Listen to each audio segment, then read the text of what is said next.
Baik, assalamualaikum warahmatullahi wabarakatuh. Selamat siang sahabat Expam dimanapun sahabatku berada.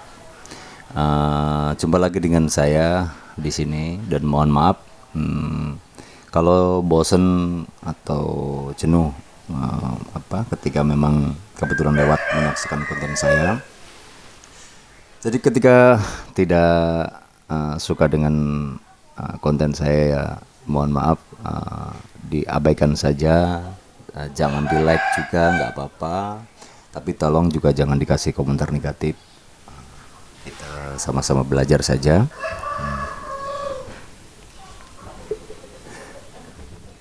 Sahabatku, pada kesempatan kali ini saya hanya akan berbincang sambil mengisi waktu kosong juga, karena memang ini suasana lebaran juga, kita jam-jam segini juga nggak ada kegiatan apa-apa selain di rumah gitu ya.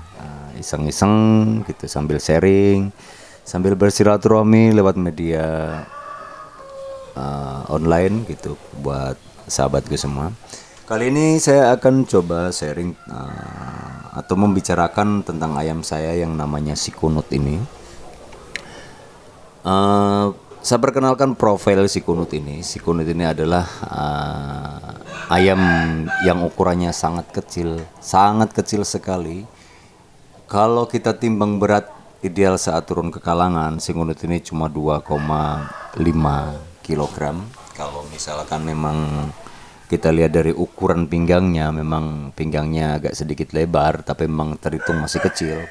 Terus kalau dari kita lihat tingginya, si Kunut ini kecil sekali. Kalau kita bilang ukurannya itu mungkin ukuran tiga setengah lah ya, 3,5. Jadi di bawah standar rata-rata ayam yang memang dibawa ke kalang. Si Kunut ini jenisnya, ya saya ulangi, BK klasik. BK klasik ukurannya kecil, dan yang lebih lucu itu si Kunut itu mainnya sangat jelek sekali, sangat jelek. Jadi dia itu tipe main bawah gitu ya si Kunut ini, dan cenderung ngasih kepalanya untuk dipukul musuhnya gitu. Jadi kalau kita hanya melihat fisik sama mainnya gitu, si Kunut ini nggak akan pernah kepake oleh botoh manapun gitu ya. Ya dasar ayamnya kecil, terus fisiknya kecil gitu, bulunya juga tidak kelas gitu, bulu pilas. Kalau di daerah saya bulu pilas itu bulu yang memang tidak disukai oleh botoh gitu. Bulu jelek lah, bulu jelek, ayamnya kecil, mainnya di bawah gitu, malah cenderung ngasih kepalanya untuk dipukul. Aneh kan? Jadi tidak masuk kriteria banget lah si Kunut ini untuk jadi ayam petarung gitu. Nah, di balik ke segala kekurangannya tersebut, ternyata si Kunut itu punya satu keistimewaan yang luar biasa yang memang jarang dimiliki ayam-ayam yang lain. Saya sih agak hati-hati mengklaim ayam ini uniknya 1000 dibanding 1 gitu. Artinya peluangnya orang punya itu 1000 banding 1. Agak hati-hati juga, tapi memang kenyataannya si Kunut itu punya keistimewaan yang luar biasa dari pukulnya. Pukulnya tidak bisa dibilang besar, enggak, kecil pukulnya, kecil, justru malah kecil. Jadi ayamnya kecil, terus mainnya di bawah, pukulnya kecil, pokoknya sudah bikin gemes ayam ini. Tapi faktanya si Kunut ini bisa memenangkan laga besar gitu ya, 3 atau 4 kali gitu, karena pukulnya. Awal-awal main memang si Kunut ini selalu dikasih sale, artinya dikasih sale oleh botoh yang lain itu 1/4, 1/3 gitu, awal-awalnya. Tapi ketika si Kunut itu mendapat kesempatan mukul di posisi enak gitu, efeknya itu luar biasa ke lawannya gitu ya. Jadi efeknya ketika si Kunut ini dikasih kesempatan untuk mukul enak, itu musuhnya itu seperti ayam orang habis disunat itu jalannya.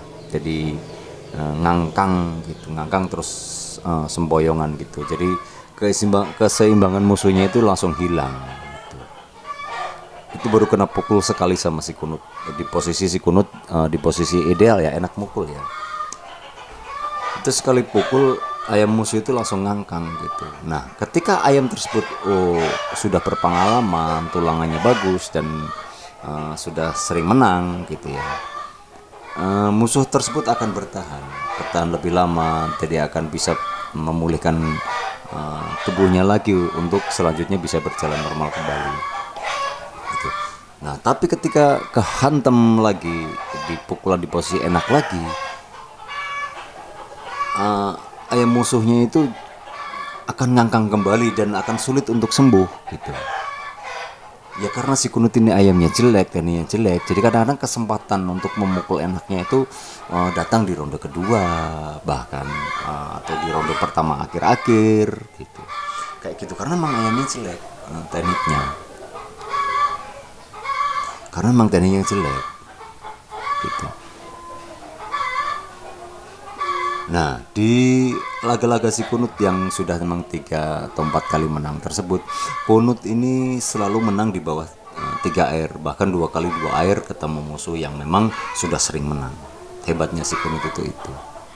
Hebatnya si kunut itu. Nah, terakhir si kunut ngadu, itu serinya kenapa?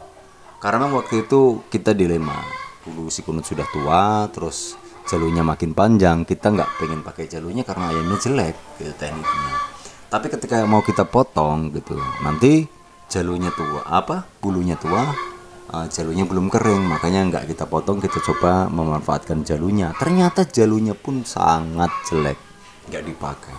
Nah, di laga terakhir itu kenapa si kunut itu seri? Karena memang karena tekniknya jelek, dia di jalur-jalur di kepalanya gitu ya. Jadi dia tidak bisa mengeluarkan pukulan enaknya, sehingga ayam tersebut seri. Nah, hikmahnya di laga terakhir itu si kunut itu walaupun sudah hancur kepalanya, itu mentalnya luar biasa bagus.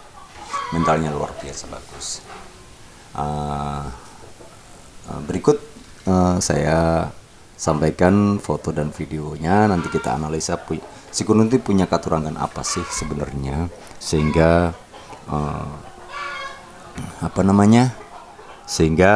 ayam ini bisa saya bilang ayam istimewa. Nah, dari foto-foto dan video-video tersebut, saya yakini bahwasanya si kunut ini punya katurangan pancuran emas kalau dari kakinya, makanya dia punya sesuatu yang istimewa. Terus punya sisik telon, artinya sisik ganjil di samping kakinya itu, yang saya yakini sama beratnya dengan sisik assassin. Terus dia punya pecahan di jempolnya, jari belakangnya itu kanan kiri tembus. Saya yakin itu salah satu ciri pukul antik dan pukul beratnya. Dia punya pecahan di jari terluarnya kanan kiri satu melik gitu ya.